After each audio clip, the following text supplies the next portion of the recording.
PT KB Pharma bekerja sama dengan radio kesayangan Anda mempersembahkan Sandiwara Radio Saur Sepuh. Disajikan oleh Procold, obat flu yang dulu dibeli dengan resep dokter, sekarang dapat dibeli bebas di mana-mana. Dan Kalpanax, obat penyakit kulit yang ampuh khasiatnya. Diproduksi oleh Haravana Record. Naskah karya Niki Kosasi. Hiasan musik dan sutradara Indra Mahendra.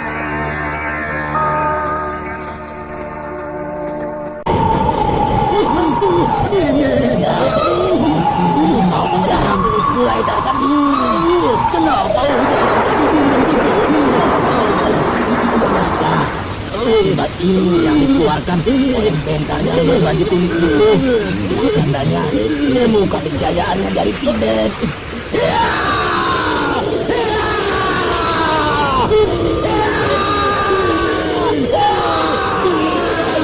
Kenapa udara jadi dingin seperti ini? Bahaya, udara di sekitar bukit pasir itu ini semakin dingin. Semua murid-muridku menggigil kedinginan. Yang tidak pernah berhawa dingin, sekarang dinginnya melebihi puncak. Anak-anak, pusatkan pikiran kalian, atur pernapasan.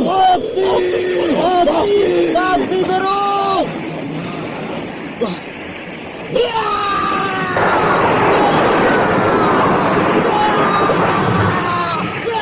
Bukan main, ini salju menyiram bumi itu hebat sekali.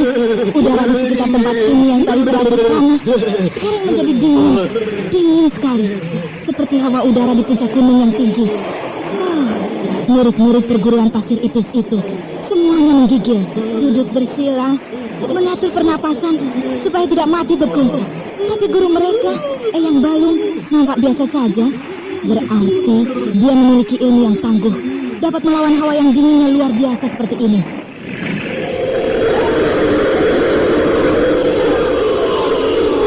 Nah, pertarungan yang tadi masih seimbang, sekarang mulai nampak hasilnya. Bentar yang berpakaian putih-putih mulai lemah, tubuhnya gemetar, dan kedua kakinya mulai goyah. Sedangkan Bentar yang berpakaian kuning-kuning tetap tangguh, berdiri dengan kokoh dan tegar.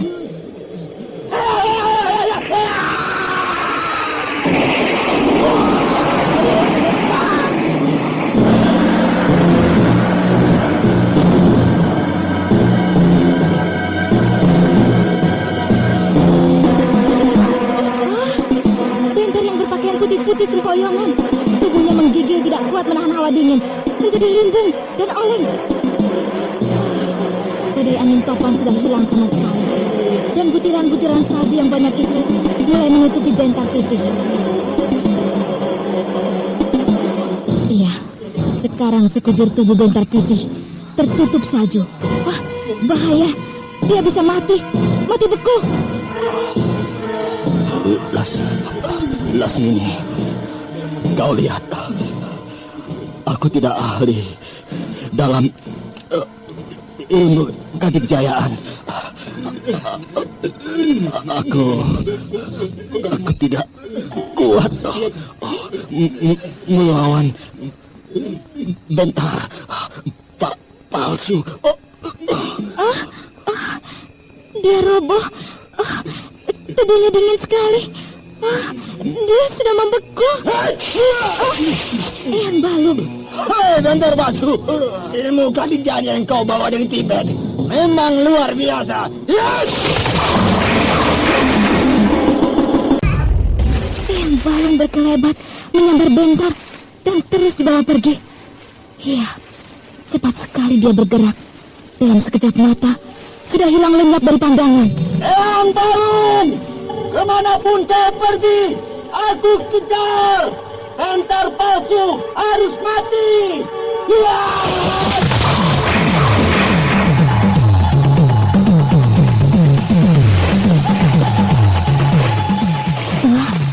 Bentar yang satunya juga pergi, mengejar Eyang Balung yang membawa Bentar yang beku. Semuanya pergi.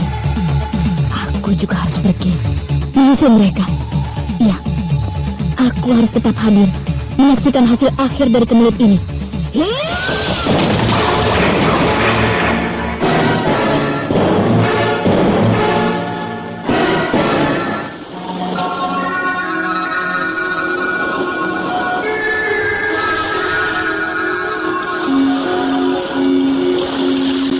Wah, lumayan. Perahu layar ini kecil, tapi kuat. Aku rasa bisa dipakai berlayar sampai di Swarnadwipa. Siapa itu? Siapa dia? Seorang laki-laki tua berpakaian bekawan tiba-tiba muncul di hadapanku. Dan dia menggendong seseorang di pundaknya. Espati. Eyang Balung. Eyang Balung. Yang kau pikul di atas pundakmu itu bukankah Bentar, Eyang? Iya. Kenapa dia? Apa yang terjadi, Eyang? Dia bertarung dan kalah. Bertarung dengan siapa? Orang Tibet. Orang Tibet? Aku tidak ada waktu. Itu perahu layar milikmu. Iya, Eyang. Baru saya beli dari seorang nelayan. Aku pakai. Mau kemana, Eyang? Mau mengobati Benta. Tapi jangan macam-macam, Laskati. Kalau kau tidak ingin, aku bunuh sekarang juga.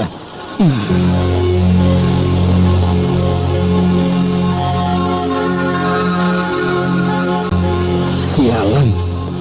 Perahu layar itu biarpun kecil dan jelek, tapi harganya cukup mahal. Seenaknya saja yang Balung merampasnya begitu saja. Itu siapa lagi yang datang? Hah? Itu Bentar. Bentar yang itu berpakaian kuning. Berarti yang bertemu dengan aku tempo hari. Bentar! Laskati!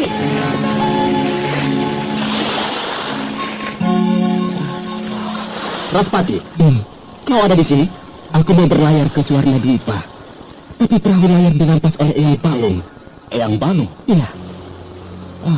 Kau kenal dengan dia? Tentu saja. Dia guru perguruan Bukit Pasir Ipis. Iya, benar. Dialah yang menyelamatkan Benta, sehingga dia lolos dari cengkramanku. Cengkramanmu? Iya. Berarti kau yang bertarung dengan Bentar? Iya. Waktu tempo hari kita bertemu, dan kau mengatakan bahwa Bentar palsu berada di Bukit Pasir Ipis. Aku segera ke sana dan ketemu. Lalu kami bertarung. Dia kalah, tapi dibawa kabur oleh gurunya Eyang Balung. Loh, kata Eyang Balung yang bertarung dengan Bentar orang dari Tibet. Orang dari Tibet itu aku. Kau? Ya. Karena aku pernah pergi ke Tibet, maka mereka menyebutku orang dari Tibet.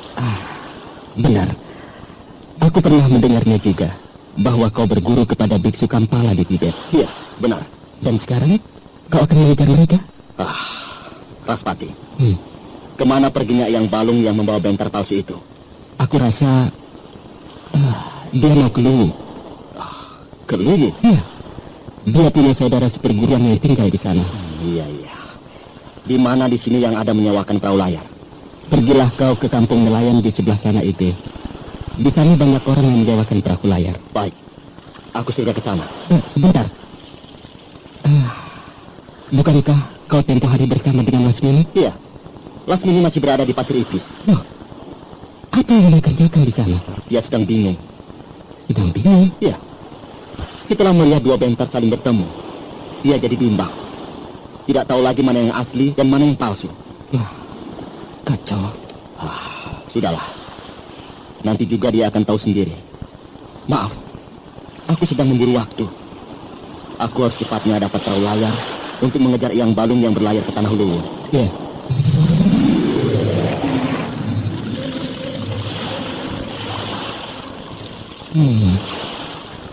Kenapa Lasmini jadi tolol? Apa susahnya membedakan Bentar yang palsu dengan yang asli? Waduh, siapa lagi yang datang? Nah, itu Lasmini. Lasmini! Laskati!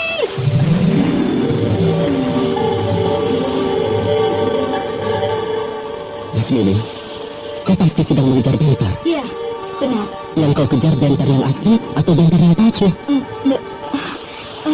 Ben, aku bingung. Ayo, kita ke sana dulu. Ngobrol di danau itu bisa lebih tenang. Tapi aku sedang mengejar mereka. Bagi kau yang sangat dikjaya, tidak akan kesulitan untuk bisa meringkus mereka semuanya dengan cepat. Tapi yang lebih penting dari itu, kau harus yakin dulu yang mana Bentar yang asli. Iya, benar.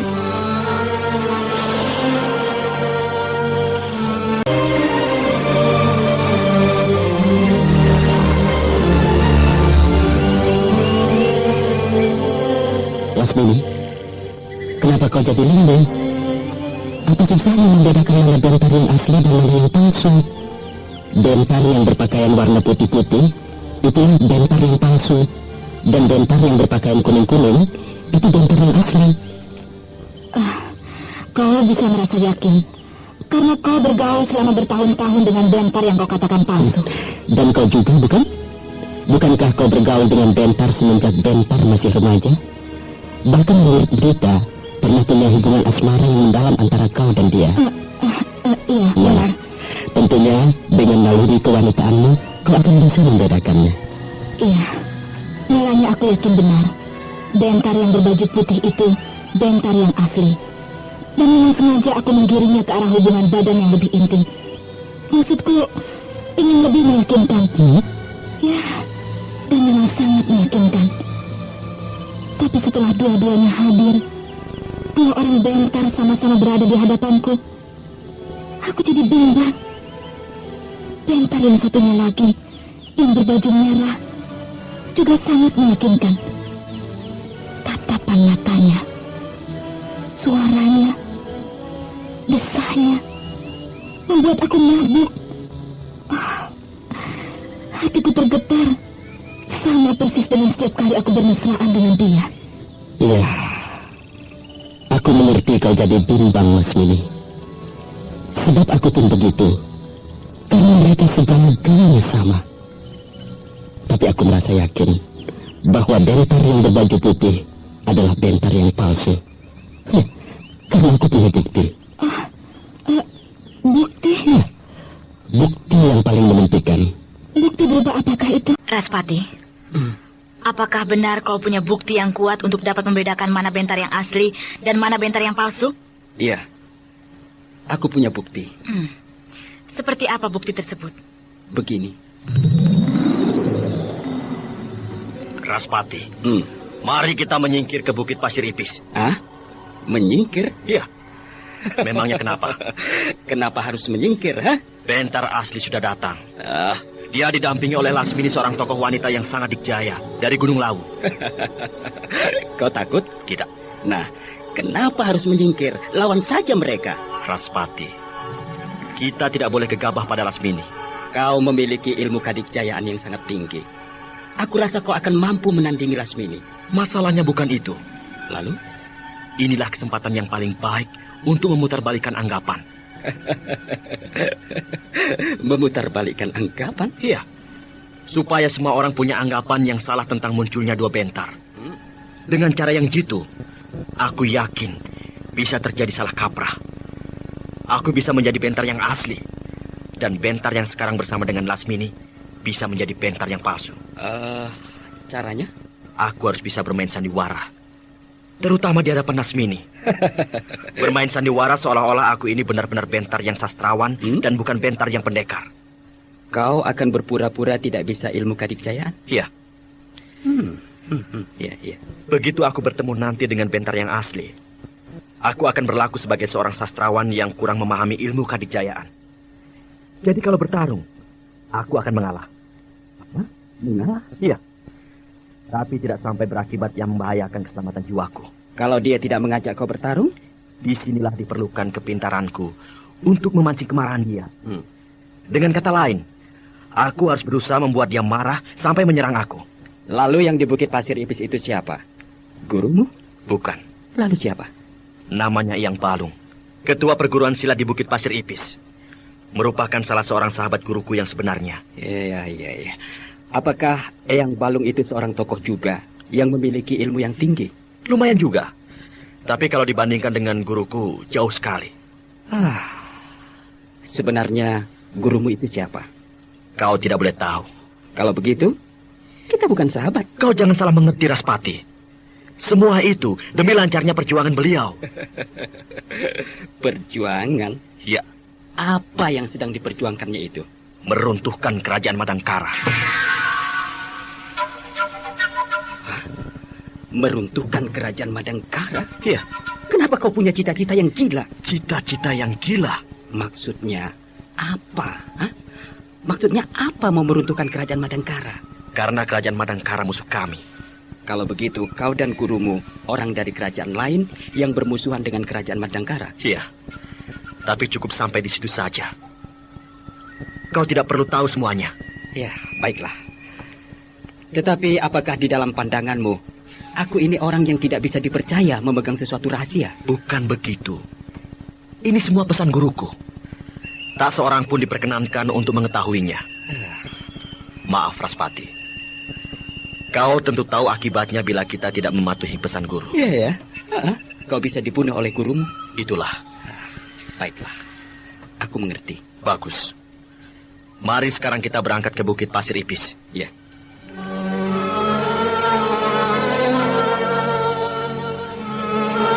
Nah, Lasmini. Begitulah ceritanya. Keparat. Aku terkecoh. Manusia busuk. Pandai benar dia mengelabui aku. Sekarang kau sudah tahu siapa di antara mereka yang asli, bukan? Ya. Lalu, kenapa kau memisahkan diri dari dia? Apakah alasanmu hanya karena kau sudah sadar? Sudah insaf? Alasanku yang paling kuat ialah niatnya untuk meruntuhkan kerajaan Madangkara. Sebab aku pikir perkara ini bukan perkara kecil, tidak main-main, tapi menyangkut perkara besar. Perkara permusuhan antara dua kerajaan. Sedangkan aku sama sekali tidak tersangkut memusuhi Madangkara. Ya, maksudku, aku tidak ada sangkut paut dengan salah satu kerajaan yang menjadi musuh kerajaan Madangkara. Siapa orang yang berada di balik layar ini semua? Siapa dalangnya? Dan mereka itu orang-orang dari kerajaan mana? Aku sendiri tidak menduga kalau orang itu menciptakan bentar palsu untuk kepentingan sebuah perkara yang menyangkut kepentingan sebuah kerajaan yang penting seperti Madangkara. Tadinya aku pikir hanyalah perkara kejahatan biasa yang memanfaatkan ketenaran nama Raden Bentar semata. Raspati, sebaiknya kau segera berangkat ke Madangkara. Ah? Ke Madangkara? Ya. Kau harus mengatakan hal ini kepada orang-orang Madangkara. Terutama kepada ibunya Bentar, yaitu Gusti Permaisuri Dewi Pramita. Ah, tidak. Aku tidak kenal dengan mereka. Juga mereka tidak kenal siapa aku. Jadi bagaimana mungkin aku bisa meyakinkan mereka? Mereka tidak akan percaya padaku. Kalau begitu, kau pergi dulu ke Kadipaten Jamparing. Sebab orang-orang Jamparing banyak yang kenal dengan kau ketika kau dengan bentar palsu malang melintang menyebarkan maksiat dan keonaran di sana. Aku tidak mau bunuh diri, Lasmini. Bunuh diri? Begitu aku nongol di Jamparing, seluruh rakyat langsung menggempur aku. Nah, aku tidak mau mati konyol, Lasmini. Raspati, untuk menebus dosa-dosamu, kau harus siap untuk mati. Menebus dosa tidak selamanya dengan kematian, bukan? Tapi aku mohon kepadamu, Raspati. Sebab kaulah orang satu-satunya yang memegang rahasia siapa diri Bentar yang palsu dan yang sebenarnya. Kau tentu kenal dengan Garnis. Garnis? Ya, pasti kau kenal dengan dia. Sebab dia kakak kandung Bentar. Yang aku kagetkan, kenapa kau menanyakan dia? Ya, aku pernah punya kisah masa lalu yang indah dengannya. Oh, masa lalu yang indah? Ya, begitulah. Aku pernah berhasil merebut hatinya. Kau pernah menjadi kekasih Garnis? Begitu maksudmu? Ya, hanya sebentar saja. Sebentar? Ya, cinta kilat. Kau jangan macam-macam, Raspati. Garnis gadis yang baik, bukan gadis yang gampangan. Entahlah. Yang jelas, Garnis pernah jatuh hati kepadaku. Iya, aku tidak memungkiri.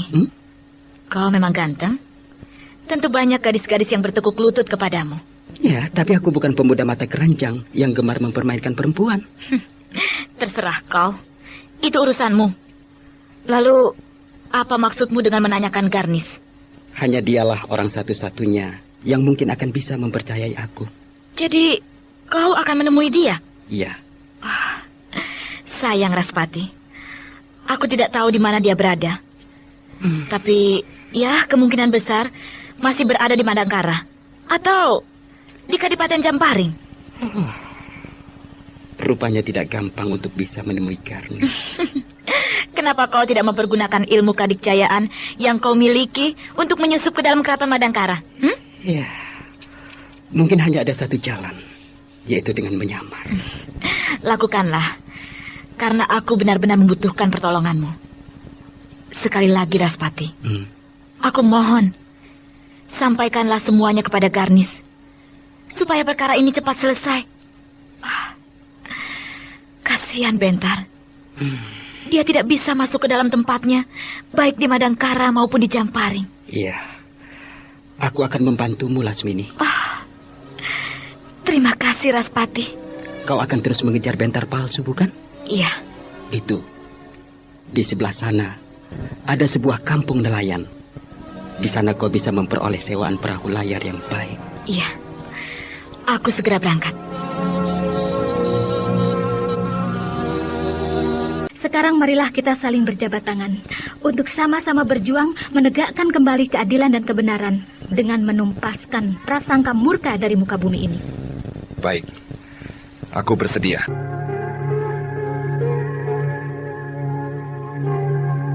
Apakah kalian ingin meneruskan kebiasaan orang tua kalian? Maksudmu? Iya, sebagai kaum bangsawan, para putra utama kerajaan Madangkara, seharusnya kalian lebih banyak menghabiskan waktu di keraton dan bukannya berkeliaran di hutan mengembara seperti para orang tua kalian dulu. Tepat katamu. Seperti kebiasaan para orang tua kami di masa lalu, yang gemar bertualang, mengembara menjelajahi alam jagat raya dalam usaha menumpas kejahatan. Siapa penjahat yang kalian cari? Bentar, Bentar? kenapa kau terkejut? Di sepanjang perjalanan, banyak aku dengar tentang munculnya Bentar yang berwatak jahat. Kami semua prihatin, sebab Bentar yang sangat baik berubah menjadi jahat. Lalu kalian akan membunuhnya, begitu? Tentu saja tidak. Lalu? Kami akan menyadarkannya kalau dia masih berwatak jahat. Tapi kalau sudah sadar, kembali menjadi orang baik-baik, kami akan mengajaknya pulang ke Madangkara. Dia sudah baik. Sudah baik? Maksudmu? Aku sudah bertemu dengan Bentar. Hah? Iya, aku bertemu dengan dia. Berdua dengan Lasmini. Dengan Lasmini? Iya, Di mana? di sebuah padang tandus, dekat pantai utara. Kapan? Belum lama, kira-kira 1 bulan yang lalu. Oh, ayo, kita kejar mereka. Ya, kalau bersama Lasmini, tentu dia Bentar yang asli. Bentar yang asli? Memangnya ada yang palsu? Iya, kami beranggapan begitu. Sebab saat itu, muncul 2 orang yang sama-sama mengaku bernama Bentar. Jadi tentu ada asli dan ada yang palsu. Wah, menarik juga. Lalu, Bentar yang bersama ibuku itu, yang bertemu dengan kamu, apakah? Ibumu? Lasmini itu ibuku. Ibu kandung? Iya. Pantas, segala-galanya sama. Tapi kau lebih cantik. Terima kasih. Anjani kan anaknya, jadi lebih muda, lebih segar. Iya, benar. Yang bertemu dengan kamu itu Bentar yang baik. Iya, baik sekali.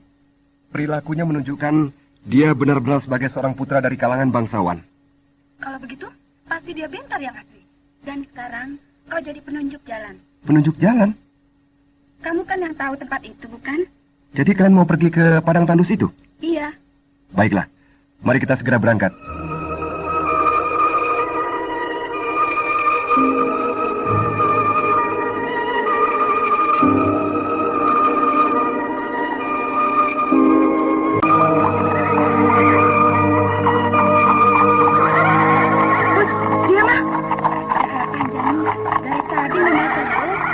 Ini manja banget. Kalau di jalan tempat yang enak, yang teduh, tidak apa-apa. Tapi kalau di tempat yang tandus dan gersang seperti ini, mesti rewel. Udara di sini memang panas, tidak ada pohon, juga tidak ada angin. Jangan takut, sebentar lagi kita akan memasuki daerah yang subur, yang hawanya sejuk. Kak Garnis, kok yakin? Sebab samar-samar aku mendengar suara air sungai yang mengalir deras. Oh ya? Aku tidak mendengar apa-apa. Yang terdengar hanya suara langkah kuda dan dengis napas kuda. Belajar silat bertahun-tahun, telingamu masih saja bebal. Alah, kau juga sama. Aku dengar kok. Benar. Benar? Coba, dari arah mana sungai itu berada? Masih jauh, sedang, atau sudah dekat? Kemudian, sungai itu berada di sebuah lembah atau di dataran rendah yang biasa? Dari arah barat, dalam jarak yang sedang, dan sungai itu berada di sebuah lekuk dataran yang biasa saja. Bagaimana, Kak Garnis? Iya, betul. Nah, betul kan? Pintar.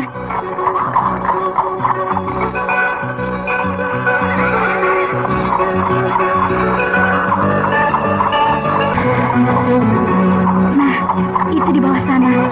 Sungainya sudah kelihatan. Asik. Sungai itu lebar dan airnya jernih. Bisa buat memandikan kuda. Sayang, sungai yang jernih seperti itu hanya buat memandikan kuda. Kita dulu yang mandi, baru kuda. Jadinya tidak kotor. Mandikan saja di hilir, kan bisa. Iya, begitu juga bisa. Jalanan menuju ke sungai itu menurun. Lebih baik kuda-kuda ini kita tinggalkan saja di sini. Jangan, nanti ada yang mencuri. Kuda-kuda kita kan mahal. Turun semuanya dari kuda, lalu dituntun ke bawah. Iya, benar.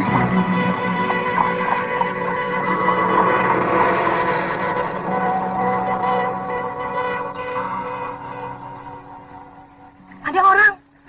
Mana? Itu, sedang mencoba ke tepi sungai. Iya, sedang mencuci muka. Nah, orang itu berdiri dan menoleh ke sini, memperhatikan kita. Hah?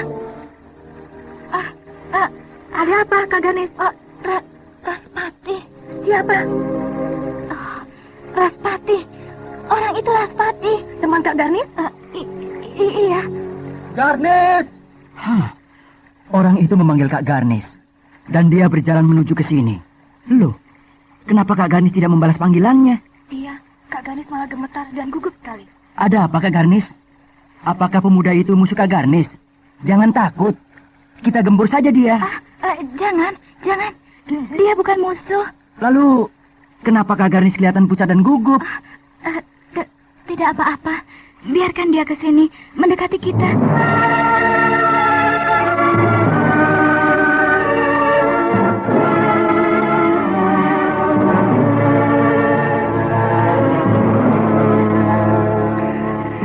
Garnis, apa kabar?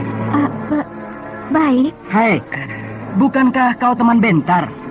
Iya, aku ingat sekarang. Orang ini yang membantu Bentar membuat onar di Kadipaten Jamparing. Makanya dari tadi rasanya aku pernah melihat kau. Iya, kau Raspati, manusia terkutuk yang menyebarkan maksiat dan kerusuhan di Jamparing. Kau ada di sini, pasti mau menjebak kami. Jangan bergerak. Kau ditangkap, Raspati. Ya, aku tidak akan melawan. Silakan, kalau mau ditangkap.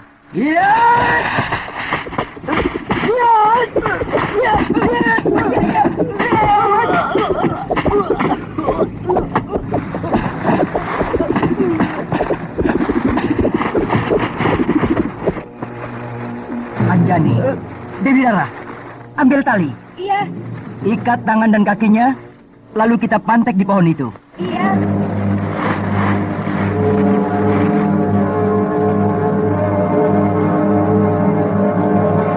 Paksi, akan kita biarkan saja Raspati diikat pada pohon seperti itu? Iya, kita biarkan sampai 3 hari. 3 hari? Kau jangan gila, Paksi.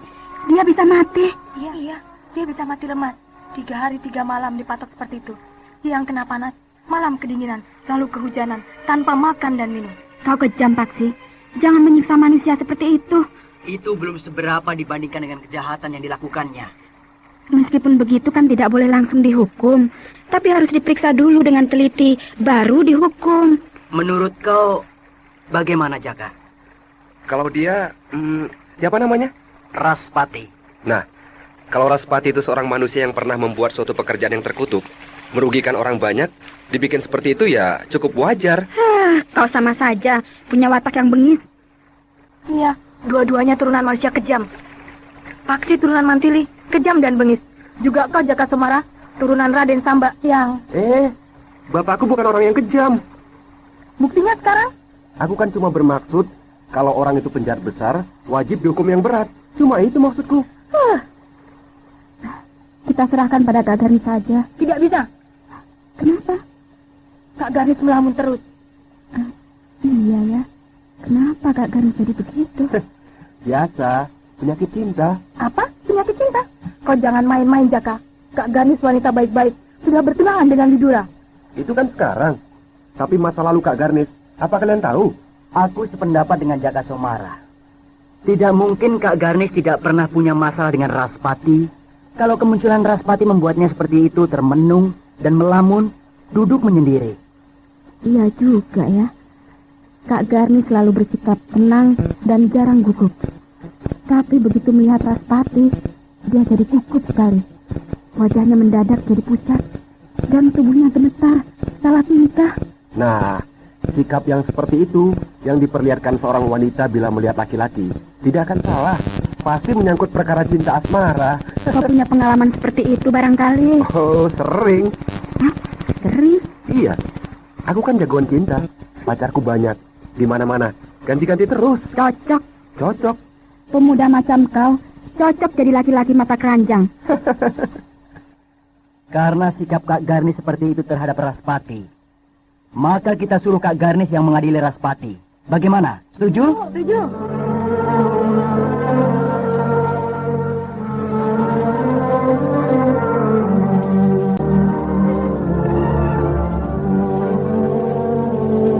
Kenapa aku harus mengadili Raspati? Iya. Karena Kak Garnis yang paling tua di antara kami. Tentu Kak Garnis lebih bijaksana daripada kami. Aku rasa kau juga bisa, Paksik. Iya, saya tidak mau ikut campur urusan pribadi Kak Garnis.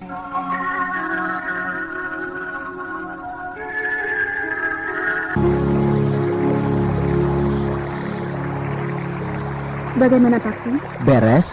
Beres bagaimana? Kak Garnis bersedia mengadili Raspati. Bagus.